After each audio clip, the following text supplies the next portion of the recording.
Here we go. Hello, everyone. Welcome to Finding Brave this week. I'm Kathy Caprino. I'm so excited to be with you today. I have such an amazing guest who now we know we've probably known each other, maybe of each other, at least for 10 years. And I can't wait to highlight Jeffery Tobias Halter's amazing insights. So before we do this, we are talking about we didn't even come up with a title for this, Jeff. But what would your title be if you could name it? Well, I always like your Finding Brave. Yeah. And so I think the Finding Brave for your audience is moving from allies to advocates. Because I think advocacy is about being brave. I think allies are standing next to people. And what I'm finding in this work is we just don't have enough advocates, male or female. I love it. And so this is an evolving place I'm at. So Finding Brave to me is becoming an advocate for advancing women. Which you are in spades. Oh, I love that. Thank you for titling the podcast. Appreciate it. And everybody, before we launch in, you know, I always love to, if I can, start with an idea or a thought or something I'm struggling with. So we are going to be really raw and authentic here and talk about challenges that women are facing, which you hear from me ad infinitum, but how we can engage men in the process of supporting gender equality. And that is an ever increasingly complex issue with the Me Too movement, with a lot going on.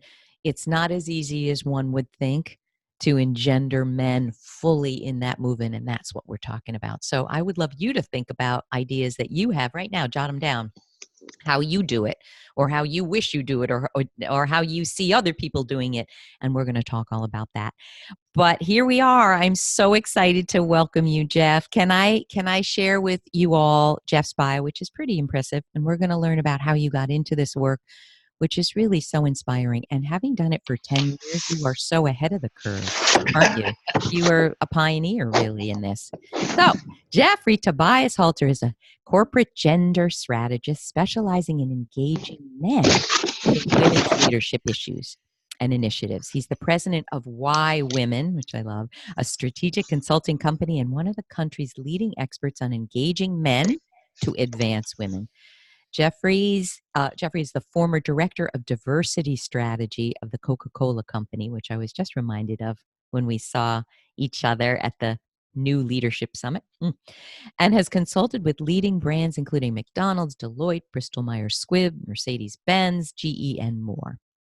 Jeffery's book, Why Women? The Leadership Imperative to Advancing Women and Engaging Men, is the first business book written by a man on why companies and their leadership teams must create a strategic mindset regarding the retention and advancement of women. Thank you for being here. I'm so grateful. My pleasure. Thanks for having me on.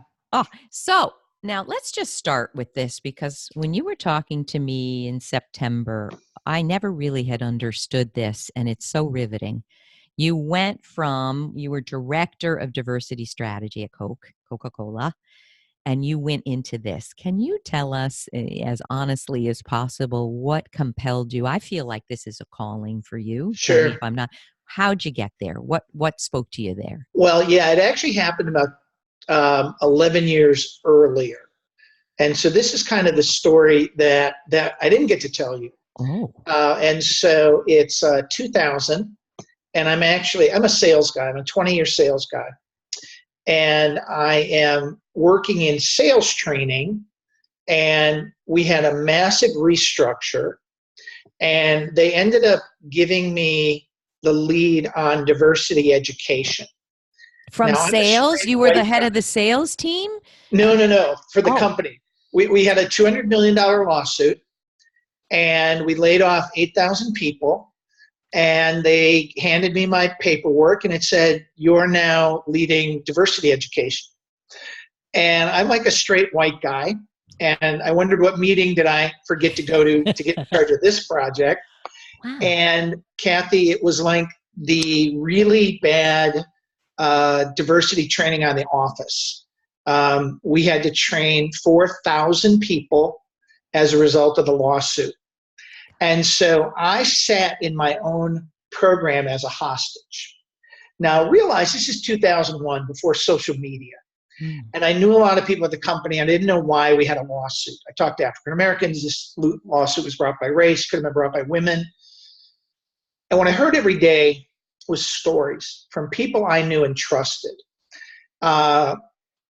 around inequities that women were facing, that people of color were facing, that gay lesbians were facing. And I can remember to this day, a colleague of mine stood up and he said, I run a production facility in a small Midwest town. I'm a black man.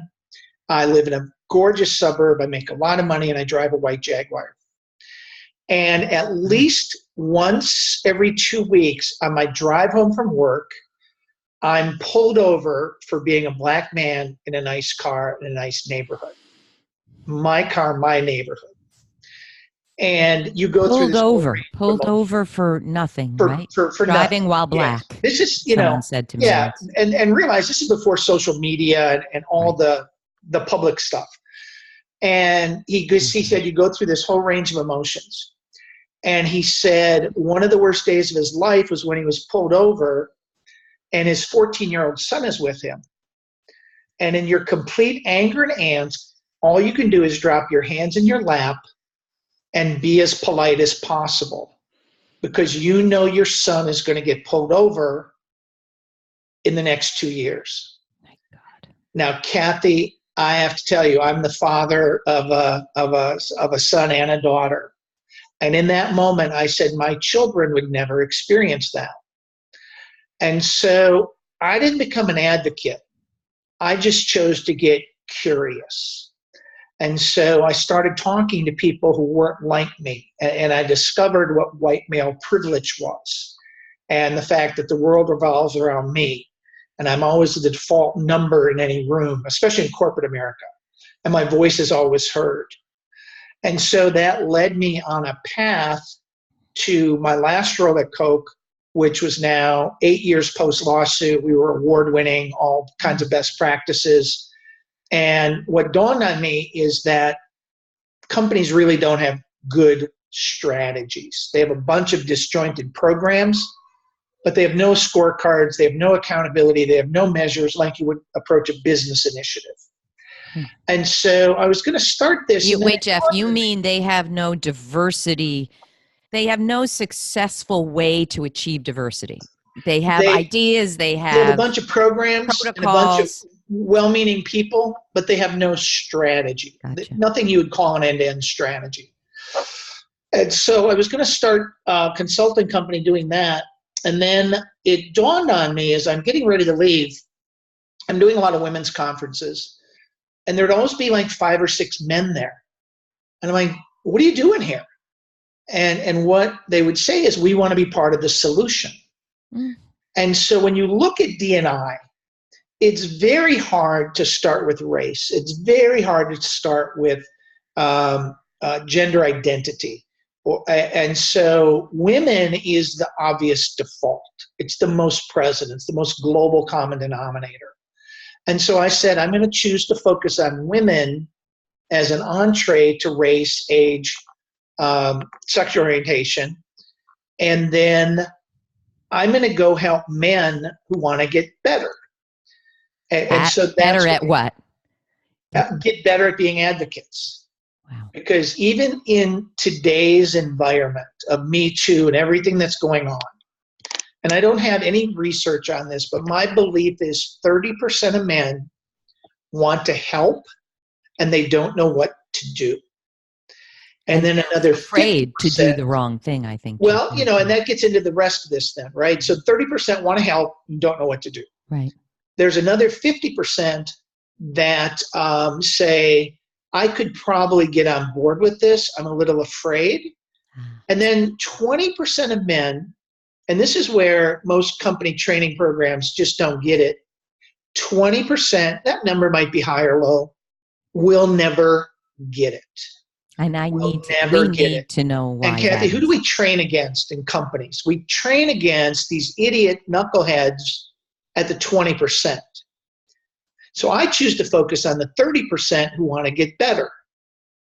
Because if I can get that 30%, I call them ready now men, then we'll start to impact the 50. And if I can get 80%, oh my gosh, that's a huge win. That's a tidal wave. Now, can I ask a few questions here? Yep.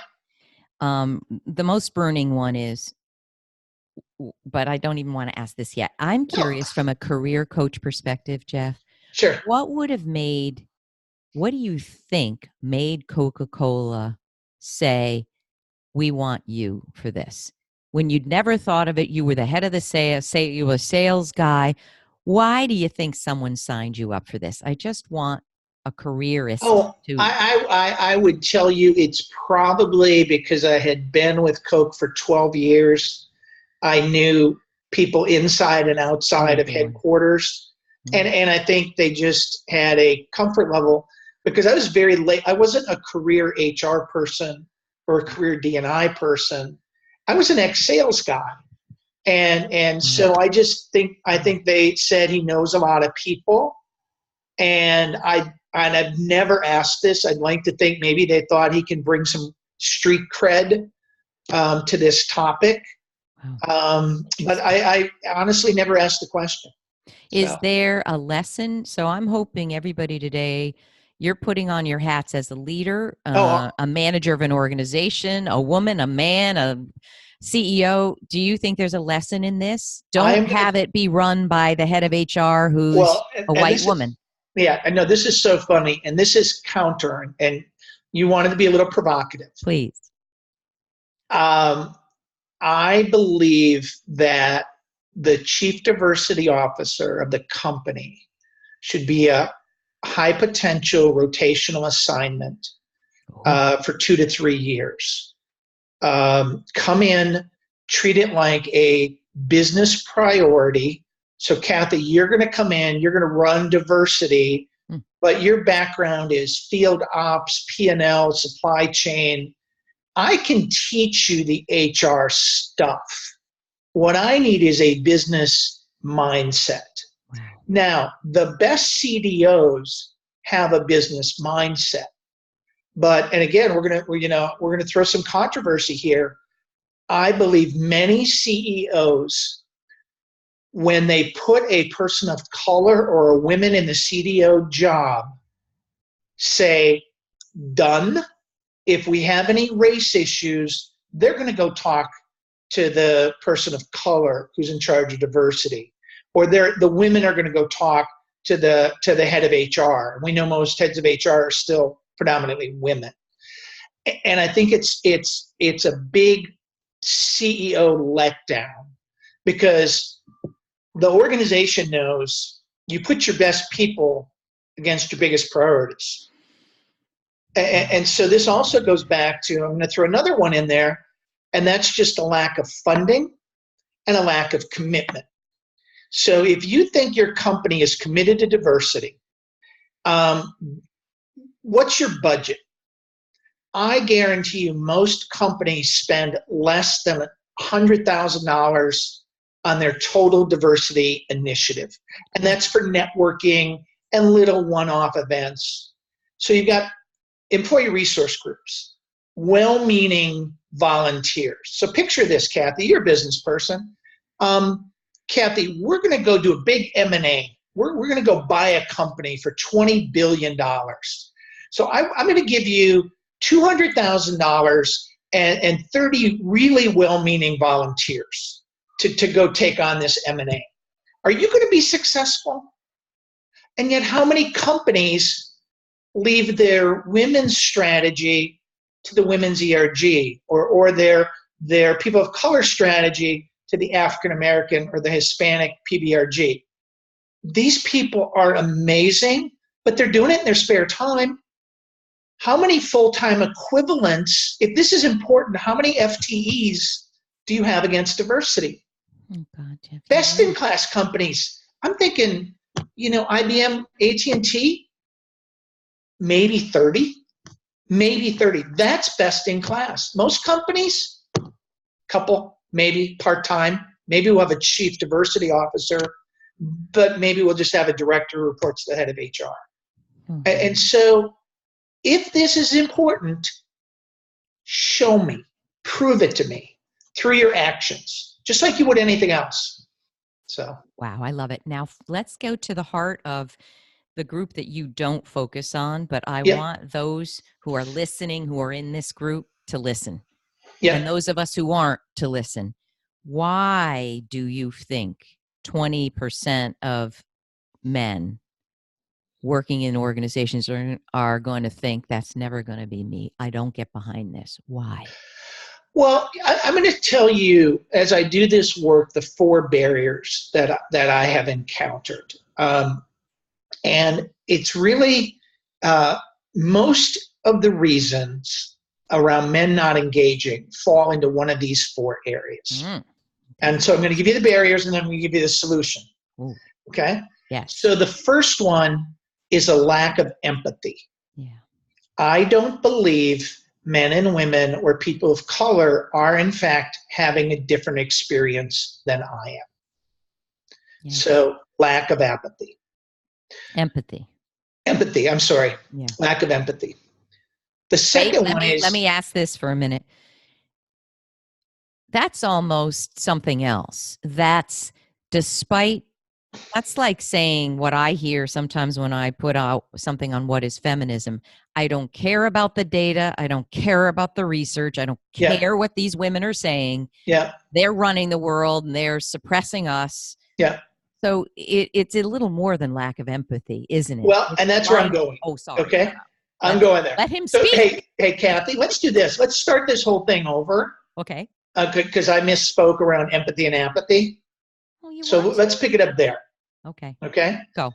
So here are the 4 barriers, and here are the 4 solutions. Okay. So the barriers are lack of empathy. Lack of empathy. Apathy. Lack of accountability, and fear. And I'm gonna define those for you. Wow. So lack of empathy means I don't believe men and women are having a different experience in the workforce. I just don't see it. I don't see it. Apathy is I don't understand what the big deal is. Lack of accountability is my boss never talks about it. It's not important to my job or my paycheck, so why should I care? Okay. And then the last one is fear. What are they afraid of? I am scared to death that I may say or do the wrong thing. So I choose to do nothing. Can there also be fear, honestly, Jeff, that if I support women and I've worked so hard to get where I am, there's less of a piece of a pie for me? Oh, we'll talk about that. We'll talk about that as we address solutions. Great. Because it's a valid one, right? All right. Go for it. All right. Taking notes. To solve lack of empathy, I want you listeners to do one thing. Take a woman to coffee and ask her a simple question. Marie, are you having a different experience in the workplace than I am? Now, Marie's not going to say anything. Marie does not want to be the flag bearer for all women. So ask again. This is a man asking the question. Ask again in a very genuine manner. Marie, is there something I don't understand? And she might volunteer a little something. Don't interrupt her. This universal phenomenon of men interrupting women. Don't say we have a program or a policy. Just shut up and listen. And then ask a third time. And in that last 10 minutes, you're going to hear root cause issues you had no idea existed in her life. And you will choose to get curious. And then you're going to go have coffee with another woman and a person of color and a millennial. And you're going to start to see that there is, in fact, inequity in the little daily ways people are treated. I get choked up, Jeff. Imagine if people did this. And so listen. Men. Yeah. Listen is first. So then to solve apathy, you have to operationalize the business case. What's the big deal? So for that, what I'm talking to companies about is you have to find their pain point.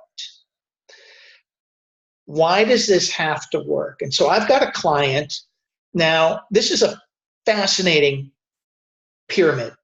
At the top of the pyramid is cure cancer. Okay? Cure cancer. This is what they're about every day. They wake up every day trying to cure cancer.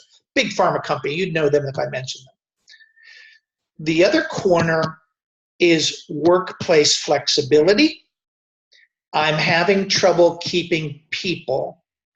But the third one is 24/7 work culture, right? And as I talked to this leader, he said, Jeff, we're trying to cure cancer. If I could have people around me who could work 24/7 as a scientist, that's my goal. Oh, dear. Here's the pain point. I got to figure out how to make flexibility work. Because today, I have 16 openings for organic chemists. And within 50 miles of this headquarter, there are 75 other biotech companies who also need 16 organic chemists. And he said, I don't care whether you're white, black, gay, straight, disabled, I need chemists. And you know what? Tomorrow I'm going to need 17. And so flexibility goes against my two pillars of 24/7 and curing cancer. And I have to figure out how to make it work, or I'm going to have 17 openings tomorrow or 18 openings. And that's not going to help me cure cancer either. So that's the apathy piece. What's the pain point? And I guarantee you, I don't care what company you're with, if you need, oh, by the way, we need truck drivers in this country. We need plumbers in this country. We need IT people in this country. LinkedIn today has 20 million job openings. No way. So think about this. If you don't satisfy, if I don't satisfy you as an employer, you're going to go someplace else. And then this is compounded by 10,000 boomers a day leaving the workforce, mostly old white men like myself. So 10,000 a day, every year for the next 7 years until all the old white guys are gone. Being pushed out, kind of, not retired. Voluntarily. We're retired. We're going to reach retirement age and leave. And the new workforce is 85% women and minorities and people of color. So what's your pain point? What's your business case for change? Accountability. We solve that by being leaders. What that means, Kathy, is I've heard this story 100 times. A job comes open, and I go to Jim, and I've looked at the slate of candidates he has, and I say, Jim, I noticed you don't have any women on the per now list. And Jim goes, yeah, you know what? We just can't find any. Now, I'm a senior leader, and I go, you know, Jim, you're right. And we stop there. Leadership means, Jim, what are you doing to get some ready? Or this crap about the fact I can't be alone in a room with a woman. I can't mentor a woman. I can't take a woman on a business trip. That's not leadership. You know, that is weak leadership. This notion that if we dust off the values, these 100-year-old things that we've carried forever, and live those, hostile workplace and sexual harassment will not be an issue. But how many CEOs stand up and tell that story? And the reason they don't is this last one, and that's fear. That's fear. For many men, what's the statute of limitations? You know, I'm a CEO now, but you know what? I don't even remember what I did in my 20s. And so I can choose to do nothing. I would say that's not leadership. And so the way you overcome fear is through a personal connection. And that's how you become an advocate. No one will advocate for anything, or it's pretty tough to, unless you have equity. And this is the last part. Most men never make the connection that if we're not advocating for women, we are betraying our wives and our sisters and our mothers and our daughters. And I came to this very late in life. I was well into my 50s when this dawned on me. And I've been doing this work. But I never made the connection that if I'm not advocating for women today, what workplace is my daughter going to face when she gets out there? When I don't address Ron, who makes the off-color joke, if I don't correct his bias in the moment, do I want my daughter working for Ron? And Kathy, I tell women this, and they just look at me incredulous, but men never make the connection that if we're not advocating for women today, it's hurting the women in our lives. It's because we lead such siloed lives. And I'm not justifying it, but I'm saying that's where advocacy lives. And so you got to find that personal connection. So I want to say a few things and hear your thoughts. And I'm aware of our time. Let me give you a few more minutes. I think that there's one other thing. And I'm writing a whole chapter in my next book, Most Powerful You, on this, which is power gap number 5. Okay. Acquiescing instead of saying stop to mistreatment. This is what women need to overcome. The other thing I've seen as a woman on the receiving end of gender bias and sexual harassment is that there are senior men who contribute and make a lot of money for the company, and they will not be removed. And they will not be censored or censured. And to me, I mean, in my most generous mood, I might say there's fear of the CEO and the senior leaders. They all know when it's happening. I mean, when I was sexually harassed, 20 people knew it. Oh, that's how he is. He's trying to sleep with every attractive woman that comes in. To me, people, if you are allowing that, you are being worse than a bad leader. What do you think about this now? No, and I'd be very Pollyanna to say that's not taking place, right? You know, companies are famous for promoting bad behavior with good results. Exactly. What I'm going to tell you is, much like your talent strategy, much like you're not advancing and retaining women, it's not a sustainable business strategy today. And so I talked about pain points. I'm going to give you one more, and that's the fear factor as I talk to CEOs. And the one thing that is keeping them up at night is they are scared to death about a PR fiasco. You know, and I tell them this, you know, let's contrast Uber with Starbucks. Now, Travis Kalanick woke up one morning and front page of the paper, right? Expose. Well, you have to realize millennial women are not calling HR. Now, I realize in the Uber case, HR was culpable. You're going to be front page of the paper. It's true. Before you know it, and it's going to cost you your job. Contrast that with Starbucks. If you were to ask me a company that really gets diversity and inclusion, I'd put Starbucks on that list. But you know what? Are you ready for your worst manager to be videotaped on their worst day? Now, Starbucks, to its credit, said we screwed up. We're closing the stores. We're training our people. I don't know that it went far enough, but I'm not going to judge that. But think about this. Starbucks got the benefit of the doubt because they're already a great place for D&I. They took action, and now it's a non-factor. And so if you build this moat, if you have these strategies, if you're doing this work, you're already insulating yourself and creating a culture where this isn't going to happen. And all the lawsuits in the world are not going to make a difference. You know, the one thing that Wait a minute. What do you mean by that, Jeff? What do you mean? All the lawsuits? Yeah. The point is, whose lawsuits and what difference is it not going to make? Yeah. Until forced arbitration is taken out of every employment contract, Kathy, if you're sexually harassed today, what most people don't know is when you join a company on your first day and you're really excited and you sign 30 pages of papers, you know, you don't have to be some contract high-level employee. There's a clause in there that says if you bring a suit against a company for a whole host of things, including sexual harassment, we have the right to pay you off.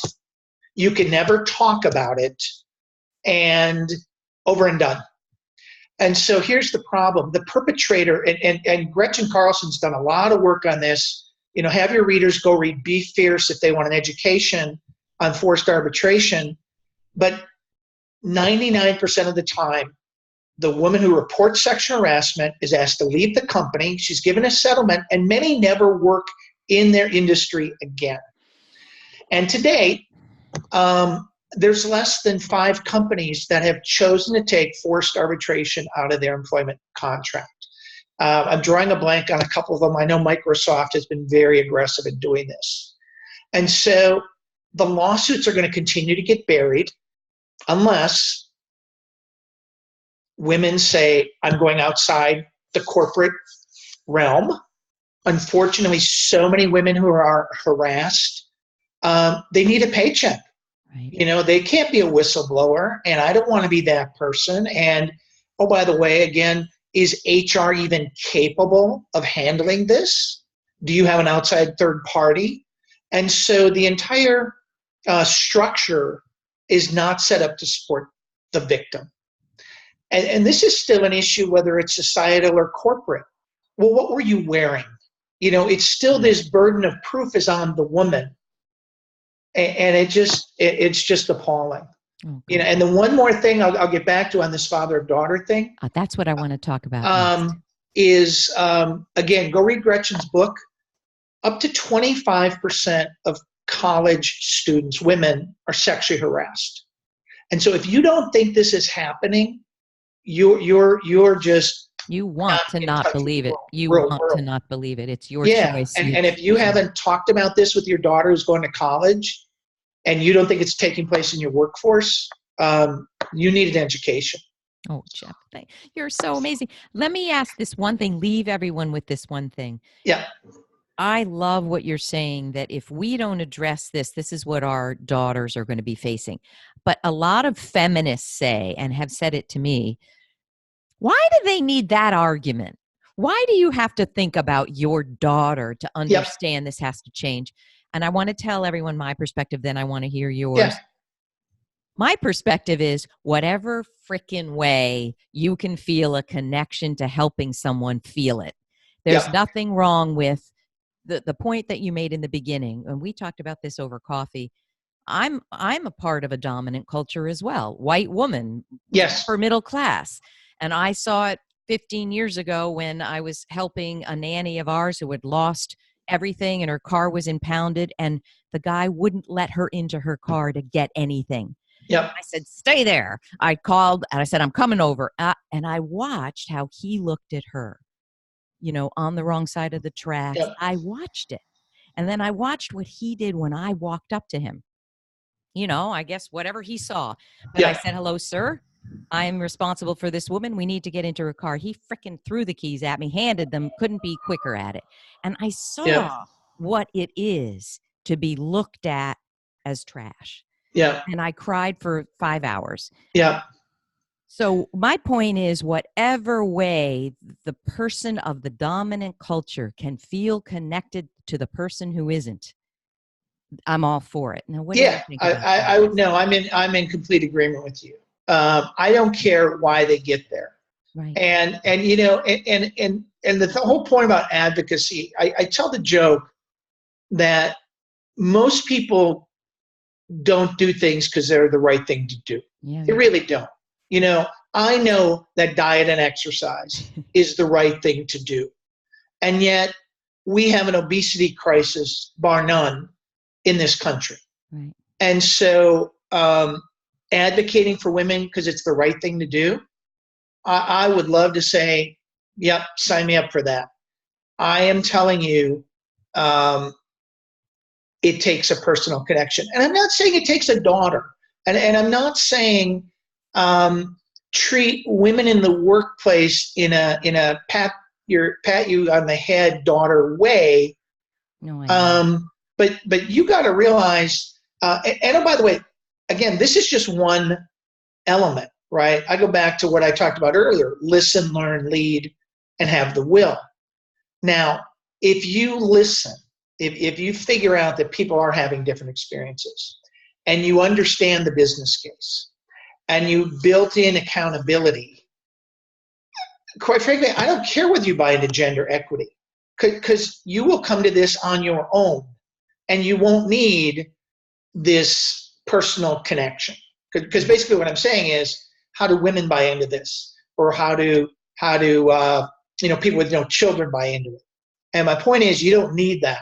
I'm saying you need a way to become an advocate, whatever that might be. I love it. And I love the honesty.